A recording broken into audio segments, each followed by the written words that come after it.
قال، انہوں نے کہا، صلی بنا رسول اللہ صلی اللہ علیہ وسلم ذات یوم، ایک دن حضور نے ہمیں نماز پڑھائی، امامت فرمائی، ثم اقبل علینا بوجہہ، پھر اپنا چہرہ اپنا رخ ہماری طرف کر کے آپ نے گفتگو شروع کی، فوعظنا موعظۃ بلیغۃ،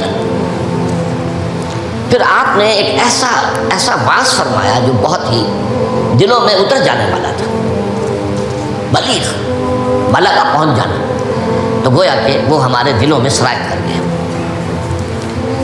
ذرفت منہ العیون، اس کی تاثیر اس درجے ہوئی کہ ہماری آنکھوں میں آنسو ابل آئے، بہہ پڑی ہماری آنکھیں، ووجلت منہ القلوب، اور ہمارے دل جو ہیں دہل گئے، لرز گئے۔ فقال رجل، تو عرض کیا ایک شخص نے، یا رسول اللہ، اے اللہ کے رسول صلی اللہ علیہ وسلم، کأن هذه موعظۃ مودع۔ السلام علیکم ویورز، ڈاکٹر اسرار احمد صاحب کے بیان سننے کے لیے ہمارے چینل کو لائک، شیئر، کمنٹ اور سبسکرائب کریں تاکہ ہر نیو آنے والا بیان سب سے پہلے آپ تک پہنچے۔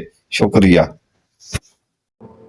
اب یہ ہمارے ہاں بارات چڑھ رہی ہے اور پہلے سیرا بن رہا ہے اور پھر وہاں کچھ پیسے پیش کیے جا رہے ہیں، پھر وہ بارات گئی ہے جتھا بن کر، اور وہ لڑکی والوں کے ہاں جو ہے وہاں نکاح ہوا ہے، وہاں پھر وہ جو کھانے کھائے جا رہے ہیں ان میں جو آپ کو معلوم ہے اسراف ہو رہا ہے، جو کھانا جو ہے برباد ہو رہا ہے جس طریقے سے کھاتے ہیں، یہ ساری چیزیں، اور پھر کتنی دعوتیں ہوتی ہیں، مہندی کی دعوت ہو رہی ہے، مہندی کی رسم ہو رہی ہے، ابھی تو تاریخ لینے جا رہے ہیں لڑکی والوں کے ہاں، وہ دعوت ہو رہی ہے، جشن ہو رہا ہے، پر ہوتا کہاں ہے یہ؟ جن لوگوں کی حرام کی کمائی جو ہے، جن کے پاس انبار اس کے ہیں، وہ اپنی دولت کے اظہار کے لیے یہ سارے کام کرتے ہیں، اور اس کا نام تبذیر ہے قرآن مجید کی اصطلاح میں، تبذیر۔ ان المبذرین کانوا اخوان الشیاطین، یہ جو پیسے لٹانے والے ہیں اپنے نام و نمود کے لیے، شہرت کے لیے، دکھاوے کے لیے، یہ شیطانوں کے بھائی ہیں۔ نتیجہ کیا نکلتا ہے؟ آپ کے پاس تو دولت کے انبار تھے، آپ نے کیا، ایک غریب آدمی کی مصیبت ہو گئی، وہ کیا کرے؟ میری بیٹی کیا کہے گی؟ میری شادی تو میرا باپ یہ بھی نہیں کر سکتا۔ وہ کھاتے پورے کرتے ہیں جس طرح بھی ہو، کچھ بھی، کہیں حرام سے کمائیں، کہیں چوری کریں، کہیں ڈاکہ ڈالیں، کہیں رشوتیں لیں، جس کے ہاں چند بیٹیاں ہو جائیں اس کی نیندیں حرام ہو جاتی ہیں۔ جبکہ اسلام کا اصول یہ ہے، شادی میں لڑکی والوں کا ایک پیسہ بھی خرچ نہیں ہونا چاہیے، مہر لڑکا دے گا، محفل نکاح میں چھوارے لائے یا کچھ اور لائے، ٹافیاں لائے، کوئی چائے منہ میٹھا کرانے کے لیے لڑکا لائے گا، ولیمہ لڑکا کرے گا، لڑکی والوں کا تو خرچ ہی نہیں، نہ جہیز کا کوئی تصور اسلام میں۔ لیکن ہمارے یہاں سارا معاملہ الٹا ہے۔ تو یہ ہے اصل میں جو اسباب ہوتے ہیں۔ اس میں نے ایک چیز آپ کو اور بتائی تھی، جہاں کوئی بدعت آئے گی وہاں سے کوئی سنت غائب ہو جائے گی۔ حدیث سنانے سے رہ گئی تھی، ما احدث قوم بدعۃ الا رفع مثلها من السنۃ، رواہ احمد رحمہ اللہ۔ کوئی قوم بھی کوئی بدعت ایجاد نہیں کرتی مگر یہ کہ اس کی جگہ سے سنت اٹھ جاتی ہے۔ فرمایا وَالسَّمْعِ وَالطَّاعَةِ وَإِنْ كَانَ عَبْدًا حَبَشِيًّا، خواہ تمہارا خلیفہ، تمہارا امام چاہے ایک حبشی غلام ہو، یہ نہ سمجھنا کہ تم برتر ہو، اعلیٰ ہو، وہ ادنا ہے، وہ گھٹیا ہے، نہیں، حبشی غلام بھی ہو تو۔ فَإِنَّهُ مَن يَعْشُ مِنكُم بَعْدِي فَسَيَرَىٰ اخْتِلَافًا كَثِيرًا، اس لیے کہ تم میں سے جو بھی میرے بعد زندہ رہے گا وہ بہت کثرت کے ساتھ اختلاف دیکھے گا، کہ مسلمانوں میں اختلاف ہو جائے۔ اختلاف تو حضرت ابوبکر کے زمانے میں ہوا، بس بات ہو گئی، اختلاف رائے ہو گیا، پھر فیصلہ ہو گیا، پھر سب عمل کر رہے ہیں۔ ایسا تو کبھی ہو ہی نہیں سکتا انسانی معاملات میں کہ اختلاف نہ ہو، لیکن اختلاف میں شدت ہو جائے، میری بات لازم مانی جائے، یہ وہ چیز ہے۔ اعجاب کل ذی رائے برائے ہی، کہ ہر شخص جو صاحب رائے ہے وہ اپنی رائے پہ اڑ جائے اور اسی کو اچھا سمجھے، تو پھر جماعت کیسے چلے گی؟ جماعت میں تو ظاہر بات ہے کہ کثر و انکسار کرنا پڑتا ہے، اپنی رائے کو پیچھے ڈالنا پڑتا ہے، امیر کی رائے کو ماننا پڑتا ہے۔ تو فرمایا فَإِنَّهُ مَن يَعْشُ مِنكُم بَعْدِي فَسَيَرَىٰ اخْتِلَافًا كَثِيرًا، اب وہ آیا جو اس موضوع سے متعلق ٹکڑا ہے، فَعَلَيْكُمْ بِسُنَّتِي وَسُنَّتِ الْخُلَفَاءِ الرَّاشِدِينَ الْمَهْدِيِّينَ، تو تم پر واجب ہے کہ میری سنت کو پکڑے رکھنا اور میرے خلفائے راشدین کی سنت کو پکڑے رکھنا. یہ تاکید، ان کی سنت کو مضبوطی کے ساتھ تھامے رکھنا. المہدیین، یہ جو خلفائے راشدین ہوں گے یہ مہدی ہوں گے، مہدیین ہدایت یافتہ ہوں گے. تمسکوہا وعضوہا بالنواجذ، دیکھو میری سنت کو اور میرے خلفائے راشدین کی سنت کو اپنے دانتوں سے پکڑ کر رکھو. یہ کچھلیوں کے دانت جو ہوتے ہیں کسی شے کو پکڑنے کے لیے، درندوں میں آپ کو معلوم ہے یہ لمبی ہوتی ہیں کچھلیاں، یہ چونکہ زندہ گوشت کو پھاڑنا ہوتا ہے، زندہ جانور کو، یہ کچھلیاں ہی ہوتی ہیں جو ان کو پھاڑتی ہیں. یہ دانت آگے کے دانت کی کام نہیں کر سکتے. ہمارے ہاں چونکہ اب انسان جو ہے کچا گوشت نہیں کھاتا تو کچھلیوں کی اتنی ضرورت نہیں ہے، تو چھوٹی رہنی ہے، نشان تو ہے. تو فرمایا عضو علیہا بالنواجذ، اپنی کچھلیوں سے، دانتوں سے اسے پکڑ لو. وَإِيَّاكُمْ وَالْمُحْدَثَاتِ الْأُمُورِ، اور دیکھو ہرگز نئے پیدا ہونے والے معاملات کی پیروی نہ کرنا، یہ بدعت ہے. میں پچھلی مرتبہ بیان کر چکا ہوں، بدعت اور محدثہ، بدعہ محدثہ یہ ہم معنی الفاظ. وَإِيَّاكُمْ وَالْمُحْدَثَاتِ الْأُمُورِ فَإِنَّ كُلَّ مُحْدَثَةٍ بِدْعَةٌ وَكُلَّ بِدْعَةٍ ضَلَالَةٌ، اس لیے کہ ہر نئی پیدا شدہ چیز بدعت ہے اور ہر بدعت گمراہی ہے.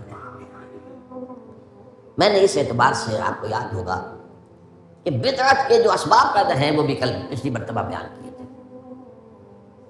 بدعت کا ایک سبب یہ ہوتا ہے کہ جب دین کا ہمہ گیر تصور سامنے نہیں رہتا. دین کے ہمہ گیر تصور میں عبادات بھی ہیں، معاملات بھی ہیں، اور معاملات کی اہمیت زیادہ ہے. معاملات کی کوتاہی کو اللہ معاف نہیں کرے گا، عبادات کی کوتاہی کو اللہ معاف کر دے گا. وہ تو اللہ کے لیے ہے نا، تو اللہ تعالیٰ تو بہت معاف فرمانے والا ہے. یہ انسانوں کا حق اللہ کیسے معاف کرے گا؟ آپ نے کسی کا حق مارا ہے تو اس کا حساب کتاب تو ہو کر رہے گا. یا تو آپ کے کچھ برے اعمال، اس کے کچھ برے اعمال، گناہ آپ کے حساب میں آئیں گے، اور یا آپ کی کچھ نیکیاں ہوں گی تو وہ دے دی جائے گی اس کو جس کا کہ حق آپ نے مارا. وہ گیو اینڈ ٹیک وہاں ہوگا، کریڈٹ ڈسکریڈٹ جو ہے وہ ہوگا، کریڈٹ اور ڈیبٹ وہ ہو کر رہے گی. اب تیسری چیز اور ہے، عبادات، معاملات، اور سب سے اوپر اللہ کے دین کو غالب کرنے کی جد و جہد. یہ ہم نے حضرت معاذ کی حدیث میں پڑھا ہے، وَضَرْبَتِ السَّلَامُ مِنْ الْجِهَادُ فِي سَبِيلِ اللَّهِ. اسلام ایک درخت کے مانند ہم نے دیکھا، وہاں حضور نے مثال دی. اس کی جڑ ہے وہ تو ہے شہادت لا الہ الا اللہ وان محمد رسول اللہ. ایک تنا ہے اقام الصلاۃ و ایتاء الزکات. ضربت السلام من، اور آپ کو معلوم ہے کہ اصل جو درخت سے مطلوب ہوتا ہے وہ تو اوپر ہوتا ہے. ٹھیک ہے، بعض درختوں کی لکڑیاں بھی کام میں آ جاتی ہیں، جلا کے بھی لیتے ہیں، یا وہ اس سے فرنیچر بن جاتا ہے، لیکن اصل جو ہے پودا لگایا ہے تو پھول کے لیے، پودا لگا درخت لگایا تو آم کے لیے. وہ کہاں ہوتا ہے؟ وہ تو جڑ میں تو نہیں لگتا، وہ تنے پر نہیں لگتے، وہ تو اوپر. تو وہ جو چوٹی ہے وہ جہاد فی سبیل اللہ ہے. اب کچھ لوگوں کی زندگی سے یہ جہاد خارج، انہیں تصور ہی نہیں کہ یہ بھی کوئی فرض ہے. باطل کے نظام کے تحت آرام سے رہ رہے، پاؤں پھیلا کر سوتے ہیں، اپنا پروفیشن، اپنا کاروبار، اپنا دھندا. انہیں اس سے غرض ہی نہیں کہ ہو کیا رہا ہے ماحول میں، اللہ کے دین کو کیسے اس کی دھجیاں بکھیری جا رہی ہیں، شریعت کو کیسے پامال کیا جا رہا ہے، دین میں کیسے تبدیلیاں کی جا رہی ہیں، انہیں فکر نہیں. تو ادھر سکڑ کر آ گئے. اور کچھ لوگ ہیں جو معاملات کو بھی چھوڑ بیٹھے. کاروبار میں تو سود کیا کریں، لینا ہی ہے، دینا ہی ہے. بینک سے روپیہ لیے بغیر کاروبار کیسے بڑھائیں؟ کارخانہ تو لگانا ہی ہے، تو بینک سے تو قرض لینا ہی ہے. چھوٹے مکان میں کیسے رہوں، بڑی حویلی تو بنانی ہی ہے، وہاں سے جو ہے بینک سے قرضہ لینا ہی ہے. یا اسی طریقے سے اور کیا معاملات کے اندر جو ہے وعدہ خلافی ہو رہی ہے، جھوٹ ہے، وغیرہ وغیرہ، دھوکہ ہے. اب وہ دین سکڑا، ایک حصہ اقامت دین کی جد و جہد خارج از بحث، معاملات اس کے اندر بھی کمی. تو سارا جو گاڑھا پن ہے وہ عبادات میں آ گیا. میں نے مثال دی تھی آپ کو کہ ایک تشلا ہوتا ہے نا، اس میں پانی بھرا ہوا ہے، 1 انچ اونچا ہے، 2 انچ اونچا ہے. اسی کو آپ کسی جار میں ڈال دیجئے وہ 1 فٹ اونچا ہو جائے گا.